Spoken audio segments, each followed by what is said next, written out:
దయచేసి వినండి. మా ఛానల్ అప్డేట్స్ కోసం పక్కన ఉన్న గంట సింబల్ని టంగ్ కొట్టండి. వెల్కమ్ టు అమ్మ నేర్పిన వంటలు. ఈరోజు మనం తెలంగాణ స్టైల్లో పచ్చిపులుసు ఎలా చేసుకోవాలో చూద్దామండి. చూడండి, మంచి పప్పుచారుతో పప్పుతో టమాటా పప్పుతో కానీ ఆలుగడ్డ ఫ్రైతో కానీ తింటే చాలా బాగుంటుంది. ఈ పచ్చిపులుసు ఎలా చేసుకోవాలో వీడియోలోకి వెళ్ళి చూసుకుందాం.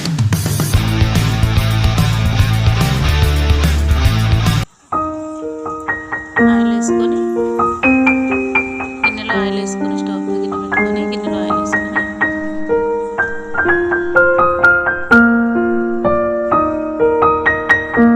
ఆయిల్ వేడైన తర్వాత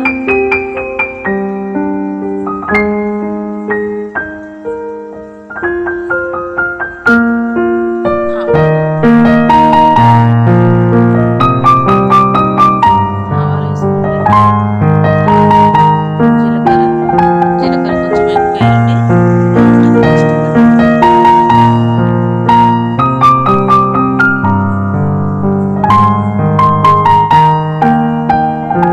తర్వాత ఎండుమిర్చి పచ్చిమిర్చి వేసుకోవాలండి. కావాలంటే మొత్తం పచ్చిమిర్చి కూడా వేసుకోవచ్చు. నేనైతే 2 వేసిన. దాంట్లో కొంచెం కరివేపాకు కూడా వేసుకోవాలి. అల్లం వెల్లుల్లి పేస్ట్ కచ్చపచ్చగా దంచేసుకోవాలి. అవన్నీ బాగా కలుపుకోవాలి. కొంచెం ఒక నిమ్మకాయ సైజులో చింతపండు నానేసుకొని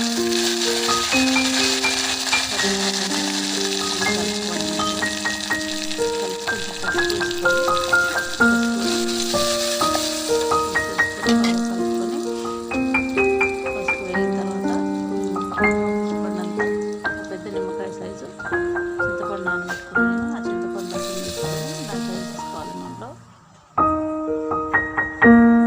వాటర్ తగిన వాటర్ వేసుకోవాలి. 2 గ్లాసులు వాటర్ వేసుకున్నాను నేను.